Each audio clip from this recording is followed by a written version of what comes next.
I know it's a hard thing to gauge, but with all the experience and your involvement in academia and research and what have you, I'm curious as to whether or not there is any kind of difference between outcomes with regard to someone that stays home and then someone that's in a professional facility.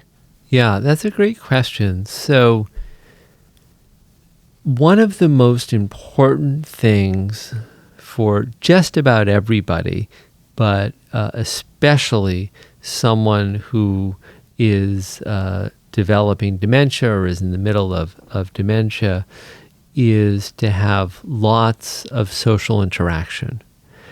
And if the choices between someone living in their own home versus someone living either with extended family or with or in a facility of any type, it's almost always better, 90 times out of 100, maybe 99 times out of 100, to leave your own home and go to another place where there's lots of people around. So, every person's different, every family's different. Sometimes it works out well to have, mom or dad or a brother or a sister, or an uncle or an aunt, sort of come, live in the house with you.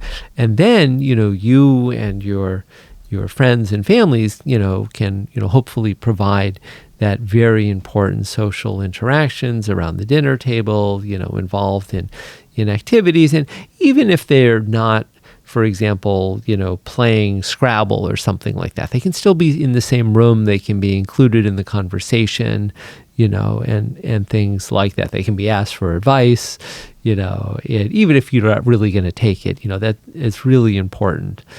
And then for people who don't have the opportunity to move in with friends or family for whatever reason, going to I'm going to use the word a community rather than a facility, but it's just another word for a facility.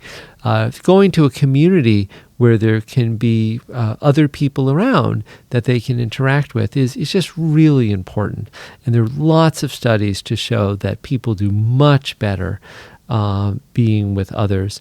In fact, the pandemic has helped us to understand the importance of being with people more than ever. And the studies show that when people become socially isolated, which doesn't have to do with the feeling of loneliness, but has to do with literally like the number of people that the individual sees over time.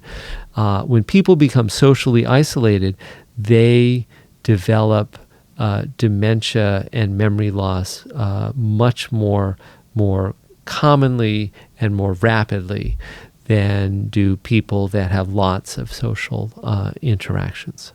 Hey folks, connecting with your benefits is our primary mission, and the SITREP is providing more options than ever. Subscribe to our free email newsletter, subscribe to our audio podcast channel, or subscribe to our content on YouTube. For details and links, check out the description below.